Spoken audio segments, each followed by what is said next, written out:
events in the country is back. Brought to us by the British Council's Connect ZA Words and Sound Poetry and Live Music series. We'll visit 3 different stages in a few days now, starting at the Market Theatre, the Lab, that's in Johannesburg today at midday. Among the visit wordsmiths participating at the festival is the UK's Chris Redmond, who has brought his work Tung Fu, which was described by the Gurdian in the UK as poetry, but not as you know it. Chris joins me now to talk about it. Chris, good morning, welcome. Thank you. Let's talk about Tung Fu. I mean, that's an interesting name for poetry, for spoken word. What is it? Basically, it's improvisation. It's spoken word artists and musicians. There's no rehearsal. The poet gets on stage, says, "This one smells of oranges in November. I'm 12 years old and excited. Can you make some music for that, please?" And then the band have to kind of conjure it up, and we fly by the seat of our pants. And it's entertaining. It's been described as the UK as one of the most entertaining things to watch. It's great. You know, it's going well for us. It's a different format to anything that we've done in the UK before, and it seems to be working. So we're just really excited to be here and to be able to do it. How do you end up as a spoken word artist? That's a good question, isn't it? Maybe there's a friend of mine in the UK as a performer who says, you know, I'm kind of not clever enough to call myself a poet. I'm not funny enough to call myself a stand-up comedian, and I'm not self-aware enough to get off stage. So I guess all that leaves is spoken word. So maybe I'm just a bit of a show-off who likes words and music. The industry itself over the last 10 years, I mean, let's do a flashback 10 years ago. I mean, this was unheard of. Spoken word, poets were struggling to get an audience. They were in actual fact struggling to get a venue, first of all. 10 years down the line, we've got festivals, the attendance numbers are there, people are interested. What has changed?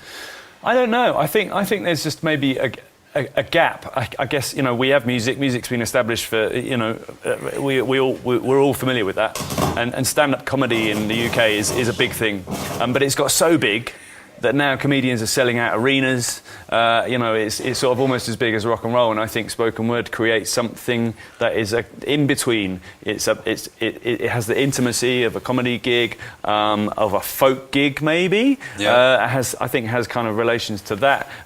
It's quite direct. It's quite personal. It can be funny. It can be political. It's a hybrid. What is it? And this is the first time you're in South Africa. Just for those watching.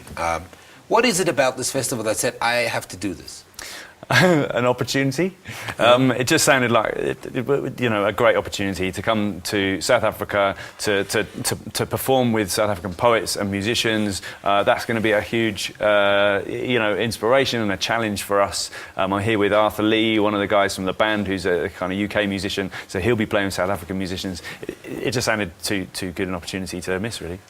Did you know about this festival before you jumped on the plane and hopped over here? Well, I knew What was your sense of South African poetry? Or do poets, especially spoken word artists, do you have a sense of what's happening around the world? Yeah, to an extent. I mean, I've met Tabiso, who's one of the organisers, who's also a poet. He came to London last year and he did a performance with us at one of our shows. And so we've sort of been speaking since then. So through him, I've sort of been introduced a little bit to what's going on here. But I'm really learning, you know, on the fly, really. So you arrived yesterday, you're performing at the Market Theatre tonight, and you've got 3 of those events. How exciting is it? And this is maybe more of a personal question, as an artist, to travel the world, to finally be recognized for something that you're passionate about, as you talked about it, it's off the cuff and that kind of stuff, but I'm sure that in itself is an art. What does it say about your craft and where you are in your career at the moment, the fact that you're in a new continent? It's just really exciting, really gratifying, you know. There's never any great plan with these things. There's not an industry as such to support spoken word. We're creating it as it grows.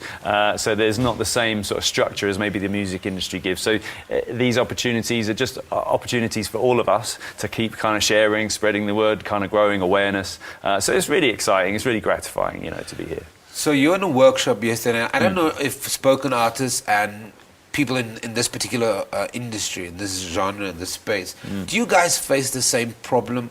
In the UK, do you have problems with venues? Do you have a problem with getting numbers through the door? For years, we've been waxing lyrical about how difficult it is to get the numbers, bums on seats, to make sure that spoken artists, poetry gets the appreciation that it deserves. And in actual fact, it's probably one of the truest forms of commentary on where we are in our discourse at the moment. Yeah, for sure. I think in the UK it's grown and changed. There are a lot of it's much bigger in cities, in urban areas, and in some cities more than others. You know, we do a lot of stuff in London, and there's a lot going on, and there are good audiences, really healthy audiences, and that's kind of grown over the last 5 or 10 years. In different cities around the UK, in urban areas, less so. You know, so there's still people who go spoken word. What? And that's fine. It's, you know, it's a niche art form that is just kind of finding a new audience and more generations as the younger guys are coming through. The young poets who are kind of 19, 20, you know, they're kind of bringing a whole load of new people, new listeners, new artists. So you know, it's just sort of growing. Are you excited when we look at these collaborations? I mean, yesterday you arrived in South Africa, first time on the African continent. You're going to a workshop where you're talking to other artists. You are performing as somebody who's got a different kind of experience.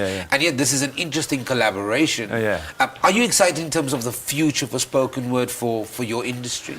Yeah, I mean, it's fascinating, you know, because, again, you know, we're creating this as we go along. Performance poetry has been around, and poetry has always been performed. So it's as old as the hills, you know, it's as old as music. So in that respect, it's not a new thing, but this particular way of doing it, and you're right, it's social commentary, you know, it's very direct. It can be quite an empowering thing. Am I excited? Yeah, because we're just sort of seeing where it goes, and these opportunities to kind of hear what, you know, the gig that we're doing, the show that we're doing this afternoon, we're going to hear stuff that is new to us, new perspectives, and the more that we do that, and this part of the British Council's project is to kind of foster these exchanges so that we all kind of learn about each other and how we're doing it in what kind of forms and how that can work around the world, and that's really exciting, you know, to see where we can take it.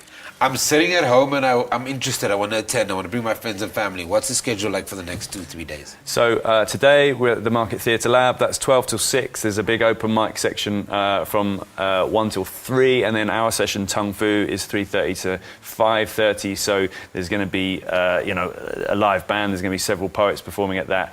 Tomorrow we're in Stellenbosch doing a show there, and then Cape Town on Tuesday. So yeah. So you're quite busy.